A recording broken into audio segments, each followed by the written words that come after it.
surprise announcement from the United Kingdom leads things off today on CNN 10. I'm Carl Azus. Great to have you watching. In Britain, or the UK, general elections are scheduled to take place every 5 years. The last one happened in 2015. The next was initially scheduled for 2020. But yesterday, an unexpected move was made.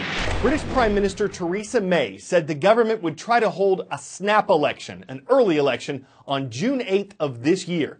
This is legal in Britain and has been done before, but Prime Minister May had said previously that she wouldn't call for an early election. The reason she did? Political disagreements in Westminster, which is the Washington, D.C. of Britain. At this moment of enormous national significance, there should be unity here in Westminster. But instead, there is division. The country is coming together, but Westminster is not. The moment of national significance she referred to is the Brexit, the British exit from the European Union. Last summer, British voters approved separating from the Union by a margin of about 52% to 48%. The process has begun. It's a long one with a lot of negotiations. It's expected to take 2 years. The nation's deeply divided over it and exactly how the Brexit should be carried out. That brings us to Prime Minister May. Her political party, the Conservative Party, has a majority in Britain's parliament, but it's a small one. And the parties that oppose it have been complicating the Conservatives' Brexit plans, though most British lawmakers say they will go through with the Brexit.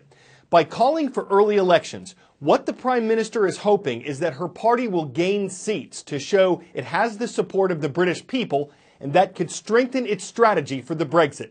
It appears that Prime Minister May does have the support she wants. Her personal approval ratings are high, and her party's expected to win more seats in the vote. Opposition parties say they welcome the early election decision. It's put the country in the full-throttle election mode. We agreed that the government should call a general election to be held on the 8th of June. The one thing you need to know about Theresa May's announcement of a snap election on June the 8th is that she wants to have a stronger hand in the Brexit negotiations. She says that the opposition parties, Labour, the Liberal Democrats, the Scottish National Party and Scotland are all working to undermine unity in Westminster. She also criticised the House of Lords, saying they were doing the same. Theresa May's critics, however, say that she is not working in the national interest, that she is in fact working to strengthen the position of the Conservative Party. Polls, if they are to be believed, and they've been notoriously unreliable in recent years, indicate that her party is doing well over the Labour Party. What Theresa May says she wants to do is to avoid arriving towards the end and the toughest part of the Brexit negotiations at the same time that the country is preparing for general elections. This is widely seen as an attempt by Theresa May to force her way with a hard Brexit. U.S. President Donald Trump has signed a new executive order that aims to follow through on a pledge he made on Inauguration Day. We will follow two simple rules: buy American and hire American. Yesterday, the president visited the headquarters of a Wisconsin-based tool manufacturer. He said his administration would do everything it could to make sure more products are stamped with the words, "Made in the USA." This historic action declares that the policy of our government is to aggressively promote and use American-made goods and to ensure that American labor is hired to do the job. But Senate Minority Leader Charles Schumer said in a conference call that the president hasn't stood up to China, which is blamed for taking American jobs, or do enough to help American workers. The president makes a promise, signs an empty executive order that won't help the life of a single American worker, smiles at the cameras, and goes right back to helping out the special interests and leaving America's workers out to dry. One thing the executive order does is prioritize using American companies to carry out U.S. government projects. It also pushes for stricter enforcement of H-1B visa laws.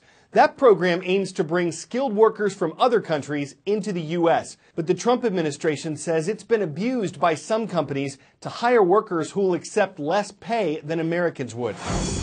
If you're a highly skilled foreigner looking for a job in the U.S., chances are you're looking for an H-1B visa. but there's concern among some lawmakers that outsourcing firms may be exploiting the program. They flood the market with applicants who often are making less money than Americans. Let's look at the facts. H-1B visas are offered through a lottery.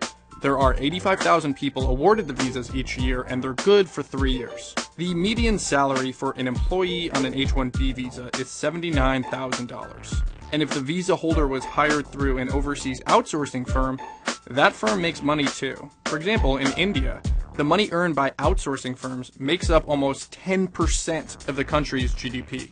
The majority of H-1B petitions, around 70%, are from Indian nationals. China has the second most at just under 10%. California seeks out more H-1B workers than any other state, followed by Texas, New York, New Jersey, and Illinois.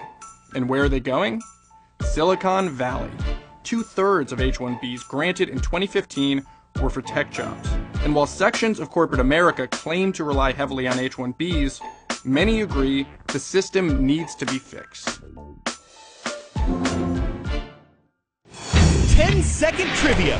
Which of these objects cost the most to build? Burj Khalifa, Large Hadron Collider, Channel Tunnel, or International Space Station? The International Space Station is said to be the most expensive single object people have ever built. Its estimated cost has exceeded $110 billion. 3, 2, go for main engine start.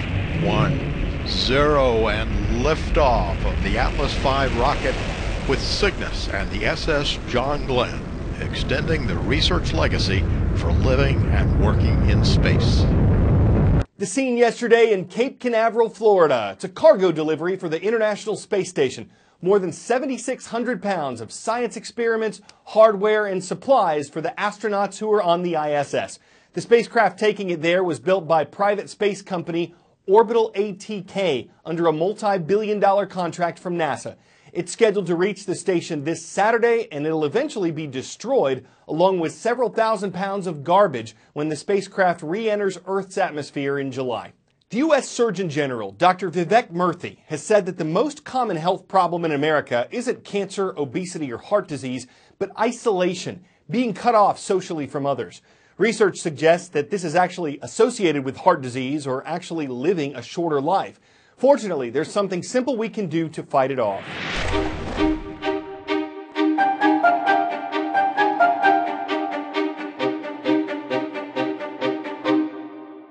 This will shock you, just how much of an impact being lonely can have on your health.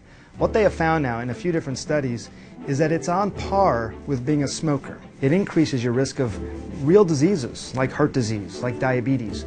So we think about loneliness in this abstract sense, but the health effects are very objective and very real. As a neuroscientist, I was so interested in this idea that we know where pain resides in the brain, and what we now know is that people who are chronically lonely, they have higher activity in that pain part of the brain.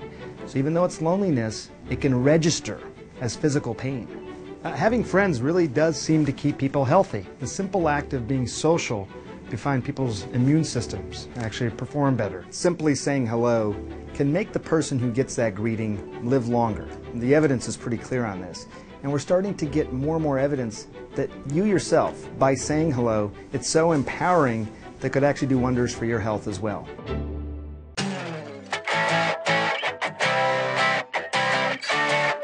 In October, we told you about a dog that set a Guinness World Record for popping 100 balloons in 39.8 seconds.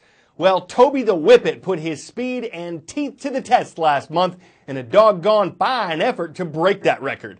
The challenge was the same, 100 balloons, but Toby here, with the help of a woman named Christy Springs, took all the air out of the balloons in a new record time of 36.53 seconds. More than 3 seconds faster than the old record. He was nipping at its heels. Toby and Devo teach us that when a challenge comes along, you must whip it. He did a whip it good job and was able to go forward and move ahead by setting a new high mark. Hope you'll pop back in on CNN 10 tomorrow. I'm Carl Azuz.